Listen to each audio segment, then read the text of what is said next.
Hello everyone, and welcome to Tall Tale Tuesday. How's everyone doing? So, we are going to go over last week, and then we will move on to the two next stories for this entire week. So, last week I told the two stories, one of a microwave mishap, where I went on an adventure with a friend and totally screwed up somebody's microwave, broke it by putting a metal bowl in it, and never fessed up to it. Second story was about my first crush, which is basically about the first girl that I ever really had a crush on that I met at a summer camp and tragically never met again after that first time. We only had one person make a guess this week, and unfortunately they guessed incorrectly. So, the winner was, or the one that was true, the story that was true, not the winner. The story that was true was my first crush. Yeah, that actually happened. First tragedy of my young life. It was very sad. Anyway, moving on to this week's stories. You guys ready? Get on your thinking caps. Here we go.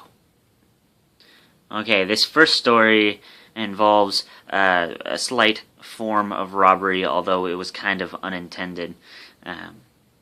I was at work, and I was doing my deliveries as per usual, and driving around, not really thinking much. I was kind of in the zone, and our delivery area is kind of large, so we deliver to several small towns outside of our town, and it was at nighttime, so everything was dark, couldn't really see all that well, so I had a delivery outside of town, and I had two deliveries all on the same run. So I went to that first one, delivered it, nothing out of the ordinary happened, got back in my car, drove back into town, and then I drove to the far end of town where the second delivery was going to be, and got out, did the exchange, I gave them pizza, they gave me money, that whole deal. And as I get back to my car, all the doors are shut, because it kind of depends on the situation. Sometimes I leave my car doors open, sometimes I leave them shut. Sometimes I shut my car off if I'm walking away from the delivery long enough to where I can't see my car. But this time, all my doors were shut at nighttime.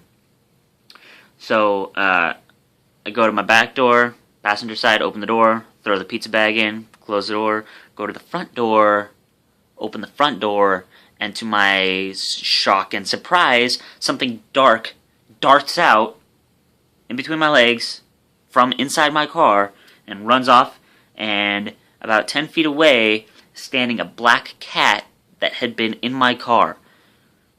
Now, the only problem is that all of my doors were shut. So, I'm pretty sure I accidentally kidnapped a cat from the wrong town, drove it into my town, and it got out.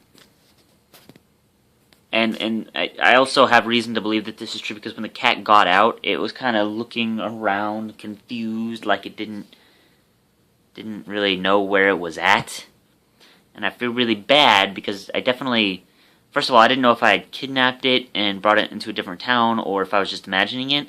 And I mean, what do I even do at that point? I don't have time to drive it back to Oakland and then drop it off in the kind of the general area. And so I definitely kidnapped a cat, brought it to a different town, and dropped it off. It's like the makings of Homeward Bound 2, only it didn't have any companions. I feel really bad. Anyway, yeah, totally hijacked a cat and brought it to a different town. Oops. Anyway, so that's the first story, and now on to the second story. Alright, now story number two takes place quite a different time period. I don't even think I was in middle school yet. But I was part of a group that was sort of like Boy Scouts, but wasn't really, it wasn't official. And at one point, our leaders, chaperones, older people, decided that they wanted to take us on a hike. All well and good. So we all load up in the van. There's lots of us. There's tons of kids. I think we took like 2 vans. And it's all boys, by the way. All young guys. and drive us to the site. And we get there, and the people that were leading it realized that when we get to the head of the trail, there's actually two trails. One shorter and one is longer. And we had originally intended on going on the shorter trail, but once we got there, we realized there was a longer one, and through, I think they let us vote, not really fully scoping and understanding how long the longer trail was, and so unanimously we decided we're going to take the longer trail. We got food, we got supplies, we got all day. Let's do it, right? So we start out, and things start out okay, and we're trucking along, and mile turns into mile, turns into mile, turns into mile, and around, we would go till about lunchtime, and stop for lunch, and at this point, I mean, it's kids, and I mean, especially nowadays, kids don't really get that much exercise. Well, it's not normal for them to, and so there was definitely a separation of the group, and we had lots of chaperones, so some chaperones stayed with the group that was starting to lag behind, and I had kind of stayed towards the front just because I was trying to be macho or something, so I was kind of with the forward group a little bit, and we had lunch, stopped, ate, and the adults intentionally did not tell us how much farther we had to go because some kids were already complaining, and I mean, if you tell them how much farther we have to go, they would have freaked out. So, had lunch, started going again, and after mile and mile and mile started passing, the groups started separating even more along this death trail. To the point where I was somewhere in the middle. I know that there were people ahead of me, and I know that there were still people behind me struggling. But at some point, somehow, the group got so separated that it was only me and another kid. There wasn't another adult anywhere nearby. And there was a definite trail, but it was still like out in the middle of woods. And like I said, I wasn't even in like the 7th or 8th grade yet. So take that into consideration. And we're going, and it was just me and another kid, and I had never really been out in the woods all that much. And so at the point at which we start to get really exhausted and really frustrated, there's no adults around. Like, we can't even see the people ahead of us and the people behind us just because there's that many miles and that much separation. So I started to panic a little bit because there were definitely areas where it kind of looked like the trail split into two different directions. And I thought for sure that we had gotten lost. And I, as a kid, reasonably start to panic. Which is unfortunate because that causes the other kid to start panicking too. And as I'm telling these stories, I'm starting to remember that I was very melodramatic as a kid because I start freaking out. Like, I don't remember our leaders' names or who they were, but like it starts getting to the point where after mile of being just the two of us and walking, we start to wonder, like, are we even on the right trail? Are we going to ever see civilization again? And in my freak out, I start yelling the names of the leaders that we're with, and like, he starts screaming it. He might have even started crying a little bit. I didn't cry at all. I did not panic that hard. But there was definitely panic mode. And long story short, we kind of did get lost a little bit, and luckily I had heard before that if you get lost, you're just not supposed to move. You're supposed to let other people find you.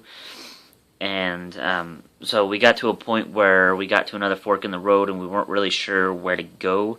So I don't know if it was out of wisdom or just straight up panic, but I stopped the other kid and I was like, okay, we're not going any farther. I'm sitting right here, and if we're on the right trail, then the people behind us will catch up. We'll know we're on the right trail. We sat there for a long time, and in our panic, we went through all the rest of our food stores and didn't really talk. It was very scary, so we just sat there and shivered, and well, he cried, but I didn't. And yeah, eventually the other group came by. He wiped his tears off a little bit real quick and tried to play it off like, yeah, we were just waiting for you guys to show up. We felt we wanted to finish this trail together with you guys as a team, you know, together. And the trail actually was a bit longer after that. We still had a long ways to go, and yeah, not one of my finer moments. Probably one of the few times as a kid I really panicked. But anyway, that's the second story. Now, your job is to watch this video, obviously, and watch the two stories, and decide which one really happened and which one didn't. Because one of them is true and one of them is not. So, watch the videos, decide which one you think is the truth and which one is a lie. Comment on either Facebook or YouTube. Cast your vote, and next week I'll be promoting this video as the week goes on just to make sure everyone sees it. And next week I will announce which one was true and which one was false. So, until then, I will see you guys tomorrow. Yes, tomorrow for a daily adventure vlog. And then I will see you guys on Thursday for Theatrical Thursday. And I'll see you guys next week. See you later.